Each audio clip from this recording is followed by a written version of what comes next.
A'udzu billahi minasy syaithanir rajim. Innahu min Sulaiman wa innahu bismillahirrahmanirrahim. Assalamualaikum warahmatullahi wabarakatuh. Waalaikumsalam warahmatullahi wabarakatuh. Alhamdulillah wa syukrillah wa ni'matillah wa la hawla wa la quwata illa billahil aliyil azim. Asyhadu an la ilaha illallah wa asyhadu anna Muhammadan abduhu wa rasuluh la nabiyya ba'dah. Allahumma salli wa sallim ala sayyidina wa habibina wa syafi'ina wa maulana Muhammad. Yang pertama, marilah kita semuanya mensyukuri segala nikmat yang masih Allah berikan pada diri kita semuanya. Dan semoga setiap kesyukuran yang kita lakukan akan menghadirkan banyak keberkahan dan juga banyak kenikmatan yang nantinya akan hadir menyertai diri kita semuanya, baik di dunia sampai di akhirat nanti, atas izin Allah, rahmat dan ridhonya insyaallah. Salawat serta salam marilah senantiasa kita curahkan untuk junjungan Nabi kita tercinta, Nabi Allah Muhammad sallallahu alaihi wasallam. Allahumma shalli ala Sayyidina Muhammad. Maka ibu-ibu majelis talim Mar'atus Sholihah yang mudah-mudahan Allah masih terus memberikan rizki yang sempurna berupa rumah tangga yang sakinah mawaddah warahmah, generasi yang soleh-solehah, dan juga rizki yang berlimpah ruah yang mudah-mudahan akan membawa keberkahan bagi keluarga dan juga bagi seluruh orang-orang yang membutuhkan kita semuanya. Maka dalam kesempatan ini kita sudah memasuki akhir daripada bulan Zulhijjah, yang insya Allah besok kita ini sudah masuki tanggal 1 Muharram, yang mana berarti nanti malam ini adalah malam tahun baru Hijriyah. Maka kita berusaha untuk terus bermuhasabah, ya, bermuhasabah untuk memikirkan kira-kira hal-hal yang terbaik apa yang bisa kita tingkatkan dan hal-hal apa yang mungkin yang masih kurang dalam diri kita mungkin bisa kita jadikan perbandingan kebaikan. Jadi kalau ada yang kurang baik dalam diri kita, ya kita kurang-kurangi. Kalau sekiranya ada yang baik, ya kita tambah-tambahi. Karena kembali lagi, setiap kehidupan kita ini sebenarnya dalam perhitungan Allah Subhanahu wa taala. Maka dalam salah satu khutbahnya Umar Ibnu Khattab berkata, hasibu anfusakum qabla an tuhasabu. Hisablah dirimu, maksudnya amal ibadahmu atau amal-amal solehmu dan setiap amal-amal yang engkau miliki di dunia, sebelum nantinya Allah akan menghisab setiap amalan yang kita miliki nantinya. Maka perlu diketahui bahwasanya setiap diri kita ini akan selalu membawa yang namanya amal yang nantinya akan kita pertanggungjawabkan. Kalau umat-umat terdahulu, bila mana ada suatu hal yang menyebabkan rusaknya ibadah mereka, maka Allah langsung menurunkan azabnya. Namun berbeda untuk umat Nabi Allah Muhammad sallallahu alaihi wasallam. Azab itu ditunda sama Allah sampai akhirnya datang hari penghakiman. Maka hendaklah yang kita perlu ketahui, takutlah kita terhadap masa penghakiman tersebut. Karena khawatirnya di masa tersebut itu berarti kita sudah harus mempertanggungjawabkan seluruhnya. tanpa bisa mengelak dan tanpa bisa membela diri. Karena setiap perhitungan Allah itu adil. Alaihissallahu biahkamil hakimin. Bukanlah Allah itu Tuhan yang maha adil, hakim yang paling adil, hakim yang seadil-adilnya.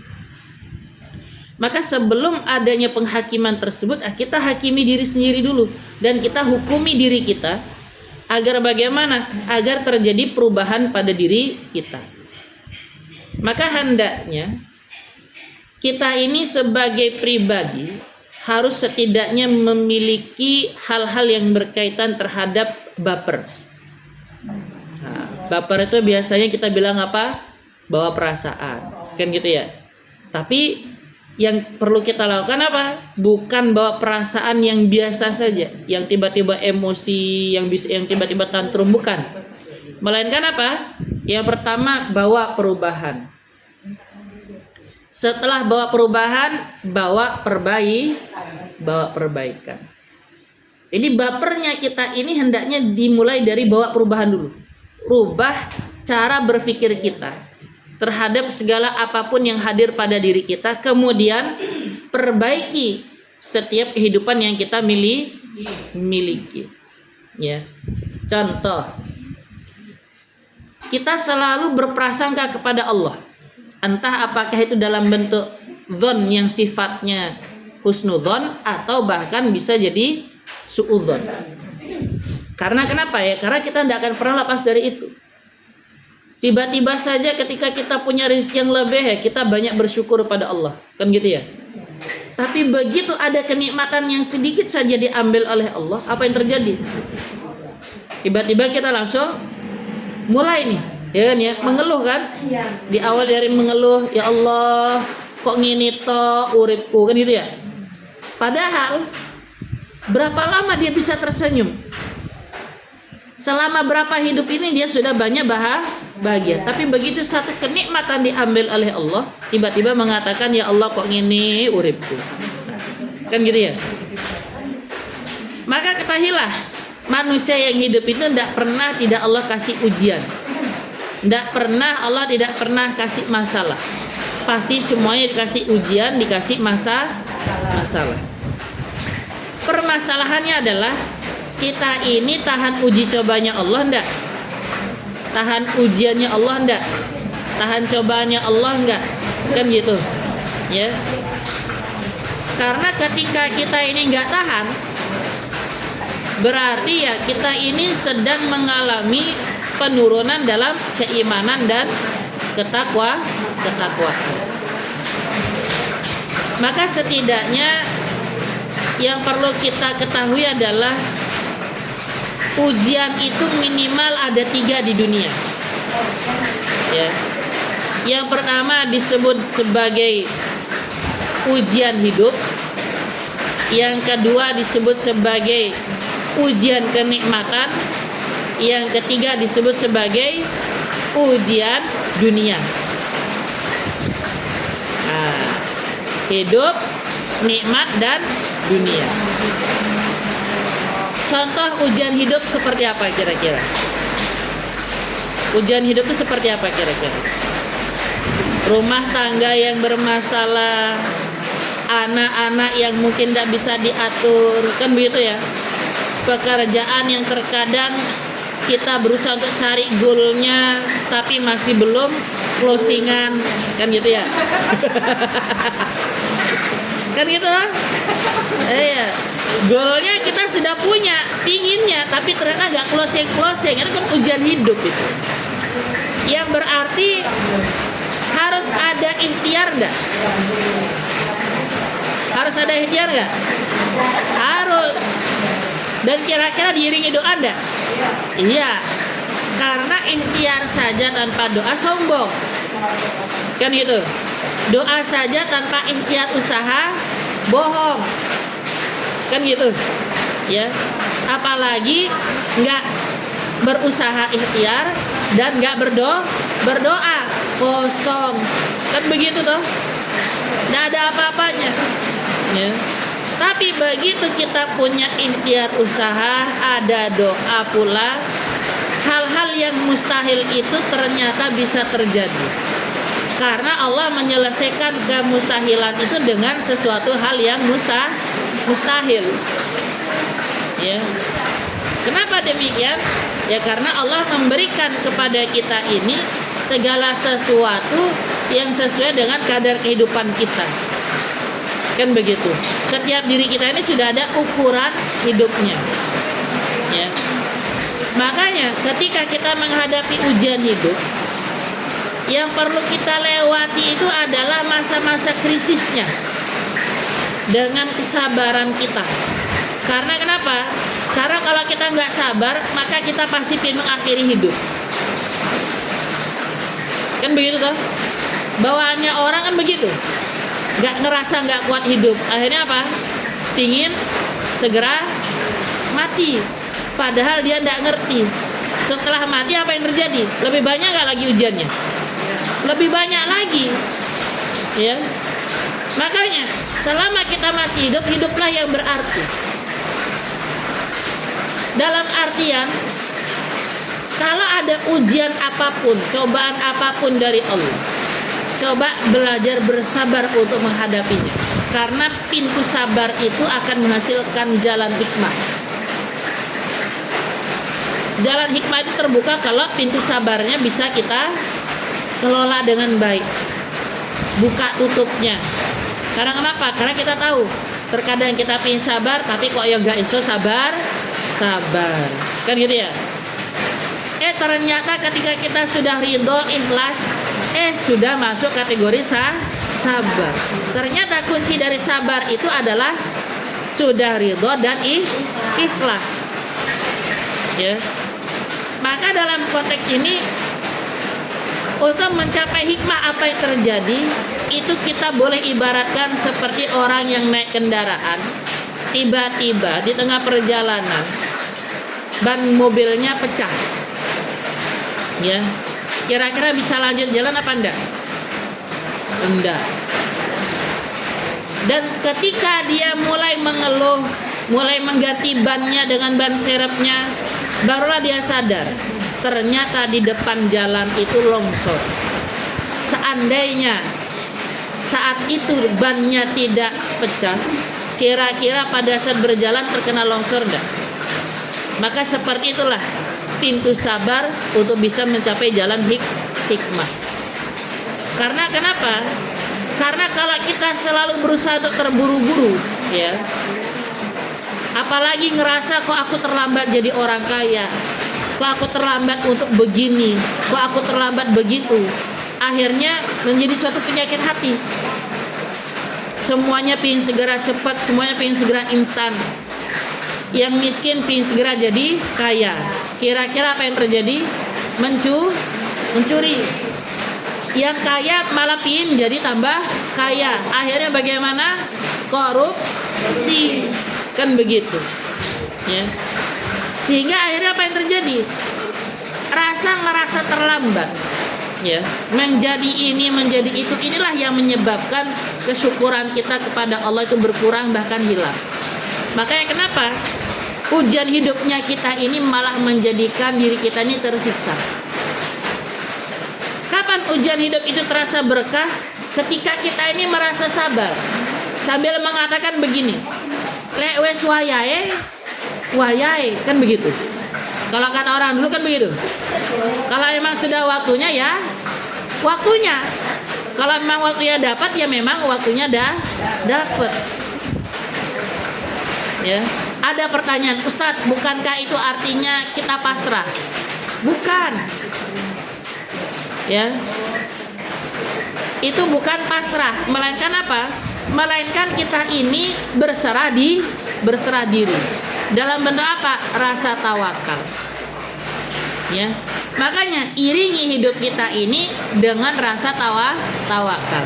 Makanya doa kita ketika bepergian keluar rumah bacanya bagaimana? Bismillahi tawakkaltu 'ala Allah. La haula wala quwata illa billahil aliyil azim. Mengapa demikian? Karena kita tidak pernah tahu di perjalanan kita akan menemukan apa. Contoh kendala kita hujan. Terus tiba-tiba begitu keluar macet di jalanan kan. Kemudian banjir lagi.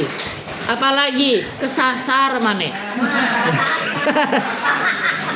Itu kalau orang ndak sabar dengan ujian hidup itu, kira-kira apa? Balik lagi, penting turu aku nang omah kan gitu. Tapi dia ndak sadar, begitu dia memikirkan tidur di rumah dan balik, maka dia ndak akan pernah mendapatkan betapa nikmatnya gorengan di sini, kan gitu ya. Betapa enaknya dan nikmatnya teh hangat di sini, kan gitu ya. Bahkan kita bisa ngobrol curcol kan gitu. Ya, ngelepas stres kan gitu ya. Di rumah tiap kali masuk rumah ada aja yang berantakan kan gitu ya. Gitu.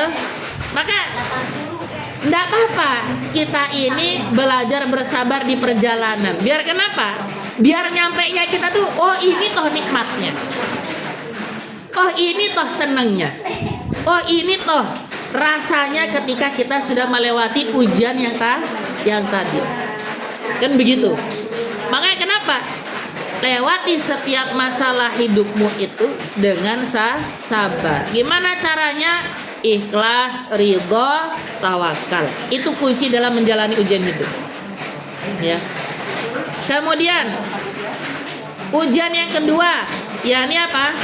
Ujian kenikmatan. Orang yang selalu dalam nikmat akan seringkali lupa pada Allah. Ya. Betul nggih? Orang jalan-jalan.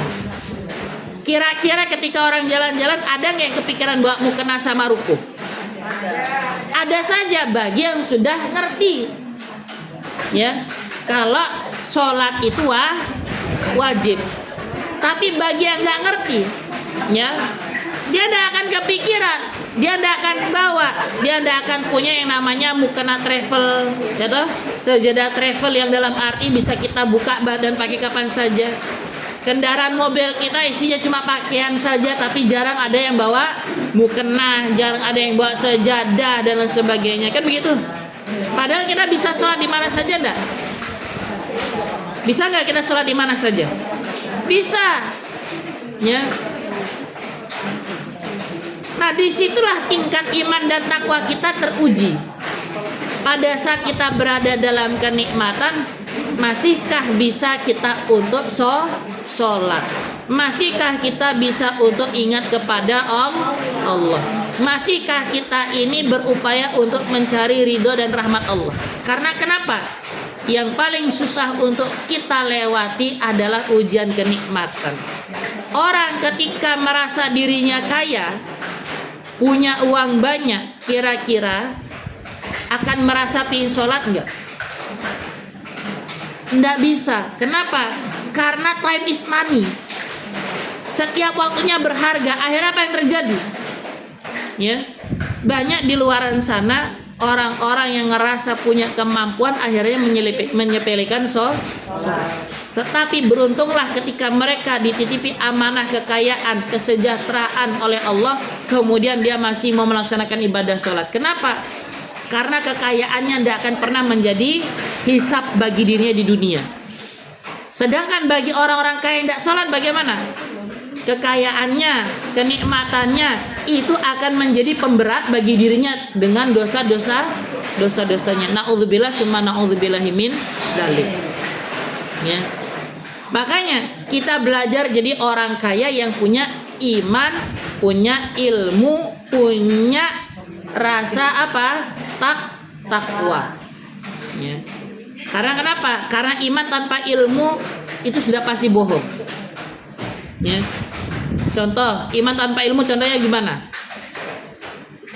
Iman tanpa ilmu contohnya bagaimana? Bisa dipraktekkan. Ya. Dia beriman tapi tidak berilmu. Ada pohon besar, tiba-tiba disambangi. Nah, kan gitu toh? Itu kan iman tanpa ilmu. Paham ya? Kemudian apa yang terjadi? Ya. Yang terjadi adalah kekufuran, kemusyrikan, kan begitu. Ya. Kemudian apa lagi iman tanpa ilmu? Apa? Di kuburan permisi. Iya. Di kuburan harusnya mendoakan apa minta doa? Mendoakan. Ya.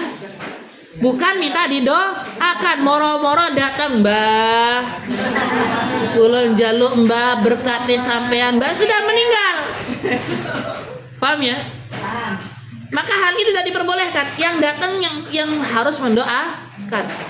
Kan begitu. Jangan sampai orang sudah meninggal malah kita minta doa sama itu. Ya. Karena kenapa? Ya karena kembali lagi, ya. Inilah kesalahan dalam iman yang tidak punya ilmu. Kalau ilmu nggak punya iman gimana? Bermasalah nggak?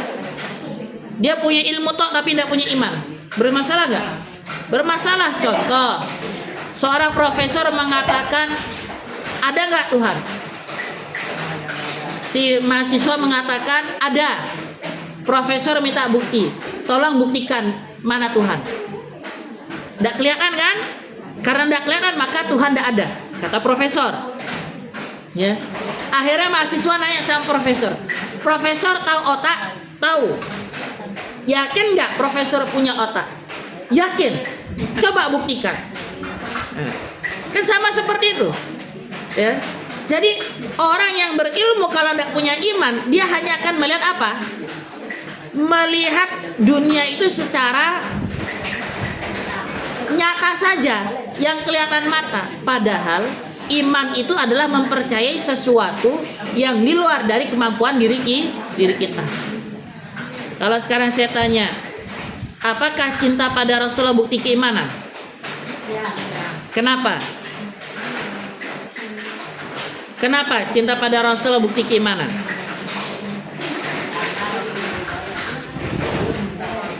Dari mana tahu? Kan begitu. Apa cinta sama Rasulullah apakah bukti keimanan? Iya. Dari mana kita tahu? Kita tidak pernah bertemu tapi hati rindu. Ya kan ya? Tidak pernah ketemu, ya. Tapi kita selalu sebut namanya. Ngirim sholawat untuk beliau. Kan begitu toh?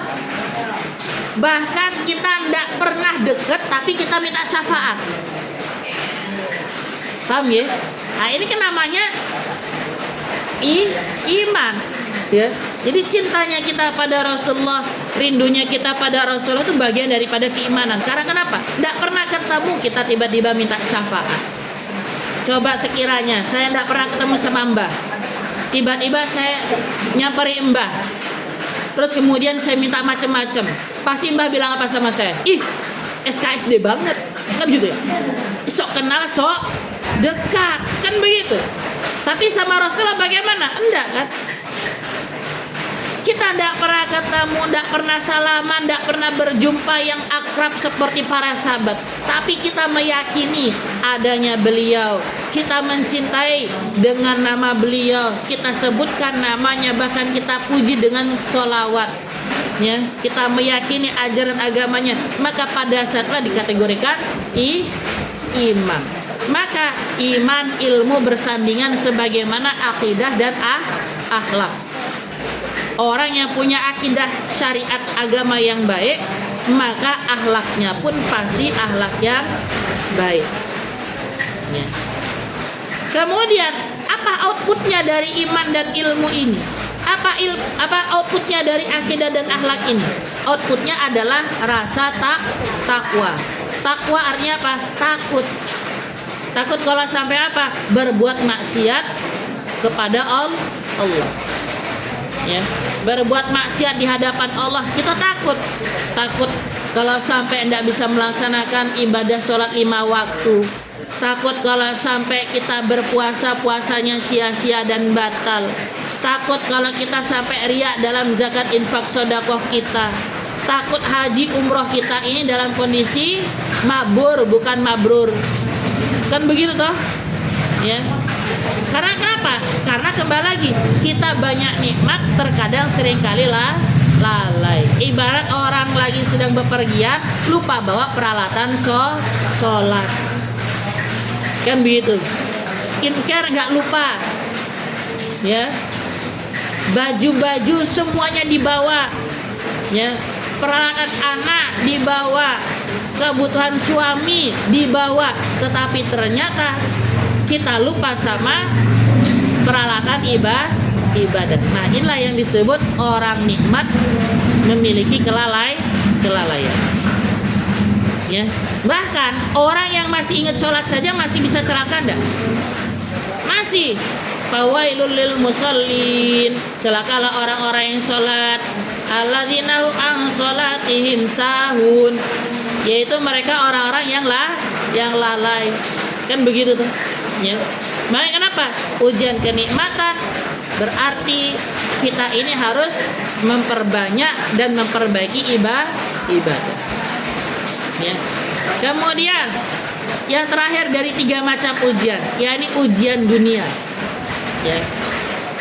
Ujian dunia itu meliputi apa saja? Ujian dunia meliputi apa saja?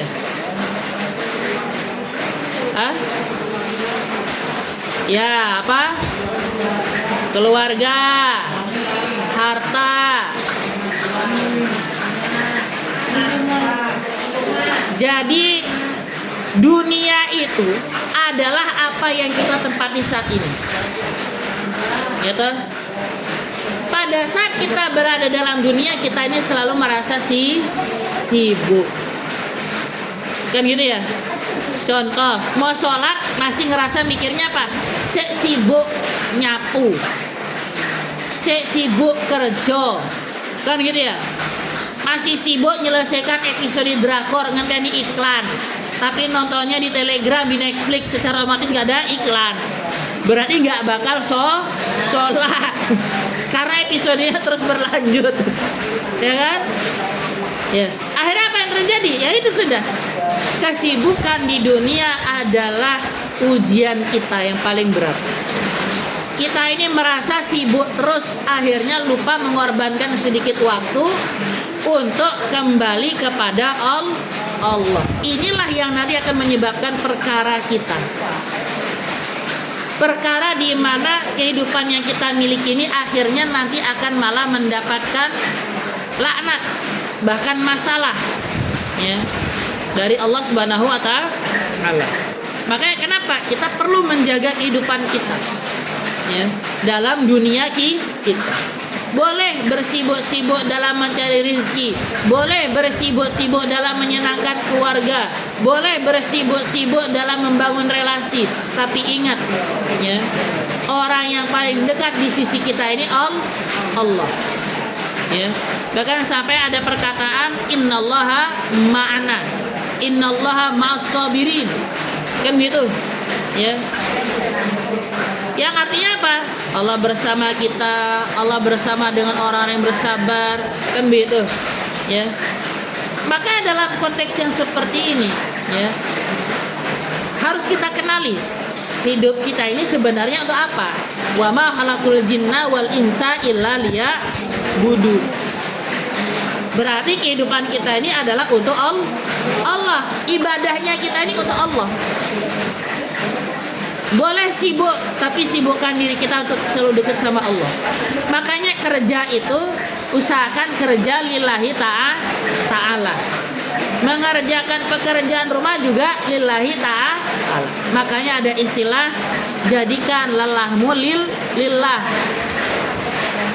Biar kenapa? Biar kita terhindar dari yang namanya ujian dunia. Karena kembali lagi, ujian dunia itu yang paling melelahkan. Ya. Karena kenapa? Karena kita digenjot, diforsir, dipaksa untuk terus sibuk jadi manusia. Lupa kalau kita ini bakal mati. Padahal dunia ini tempat sementara, akhirat yang abadi. Kan begitu. Ya. Makanya kesibukan kita di dunia ini dengan berbagai macam kenikmatannya, permasalahannya, dan juga hal-hal yang mungkin menyertai diri kita, hendaknya kita mulai kembalikan kepada Allah Subhanahu wa Ta'ala. Nah, yang terakhir, ya, tadi bapernya ada berapa? Dua. Rubah zonnya kita dari yang sifatnya buruk menjadi baik. Maka kalau sudah yang pertama bawa perubahan, berarti sekarang bawa perbaikan. Perbaikannya dalam hal apa? Ibadahnya lebih baikkan lagi, pada keluarganya baikkan lagi, pada anak-anaknya pun juga baikkan lagi, bahkan pada tetangga, pada kerabat, saudara semuanya kita perbaiki. Karena kenapa? Karena kita semua adalah makhluk yang pasti mati. Kullu nafsin dha'iqatul maut. Dan kalau kita mati, kita tidak bisa sendiri. Betul? Sakit saja kita masih perlu orang nggak untuk bopong kita ke rumah sakit? Coba bayangkan, mati tidak ada yang mau gontong. Apakah mungkin mayat berjalan sendiri? Enggak. Kan gitu. Makanya kenapa? Bawa perbaikan. Maka Muharram itu berarti kita memperbaiki diri kita, sikap kita. Ya. Maka nanti biasanya bulan Muharram akan mulai ada apa? Kegiatan santunan anak yatim, santunan du'afa, kemudian pengajian-pengajian yang sifatnya mulai untuk membangun silaturahmi yang lebih dalam lagi, menyelesaikan masalah-masalah antar persaudaraan dan sebagainya. Kan begitu toh? Nah, maka kira-kira seperti demikian. Mungkin ada pertanyaan. Ah? Suaranya kan nggak bisa ini nggak apa-apa lah. Iya. Begitu. Ada yang mau bertanya nggak? Ada yang mau bertanya? Iya. Nggak ada mix soalnya. Ya. Nggak ada pertanyaan. Kalau sekiranya perlu materi nanti tinggal lihat aja di videonya. Ya, itu yang makanya ada videonya di mana Ustaz? Iya. Nanti biar upload di Facebook. Iya, iya. Ya. Oke, nggak ada pertanyaan ya? Sama gini Ustaz, ibu kan yang saya usulin untuk bikin kita pakai sirah nabawiyah. Iya. Saya mau sampaikan dulu ke ibu. Iya. Karena nanti ada yang ditanyain ke Ustaz. Iya.